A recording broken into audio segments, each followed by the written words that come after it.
নমস্কার বন্ধুরা, আপনারা সবাই কেমন আছেন? এই ফুলটার নাম অনেকে অনেক রকম বলে। আমরা তো প্যাশন ফুল বলেই জানি। কেউ শঙ্খচক্র গদাপদ্ম বলে, কেউ রাখি ফুল বলে। আমি তো টবে করি। দেখুন টবের গাছে কত ফুলের কুঁড়ি দেখুন ভরা।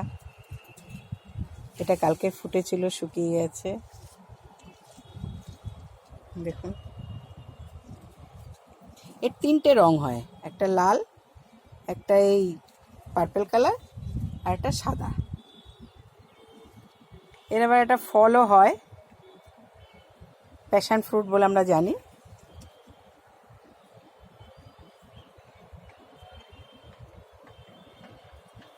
দেখুন আপনি একটা গাছ, ছোট্ট গাছ লাগিয়ে রাখলে, এটা আমি ডাল থেকেই চারা করেছি।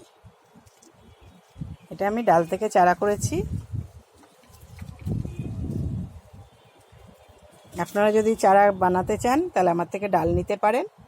এই রঙের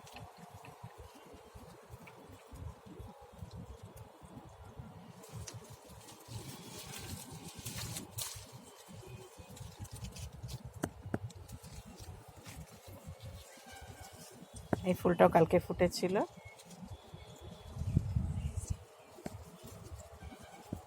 আমি গাছ তো কেটে কেটে ছোট করে রাখি, যেহেতু টবে বলে।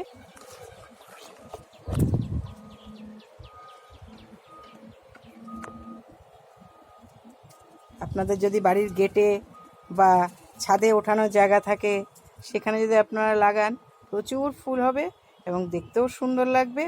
কোনো পরিচর্যা লাগে না, শুধু একটু মাটি জল হলেই যথেষ্ট। কোনো পরিচর্যা লাগে না। আপনার বাড়ির গেটের সামনে যদি আপনি লাগান, খুবই সুন্দর দেখতে লাগবে এবং হালকা একটা মিষ্টি গন্ধ আছে।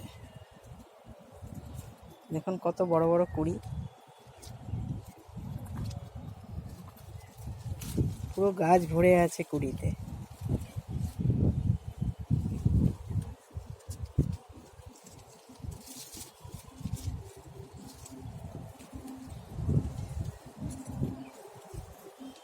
সব গাছের সাথে যখন খাবার দিই তখন হয়তো দিলাম, আবার কখন হয়তো দিলাম না, কোনো প্রয়োজন নেই। বিনা পরিচর্যাতে এইসব গাছ খুব সুন্দর হয় এবং আপনার বাড়ির শোভাও বাড়াবে।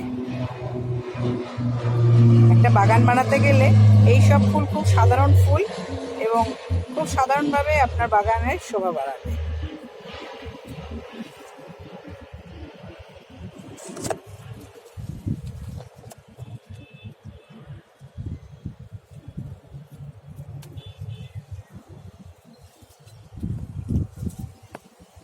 সবুজের সাথে থাকুন। সবুজ আমাদের পরম বন্ধু এবং এই সবুজটাই আমাদের খুব প্রিয়। আপনি দেখবেন বাগানে আসলে পরে, এই বাগান দেখলে পরে আপনার মন ভরে যাবে। সকালবেলায় এসে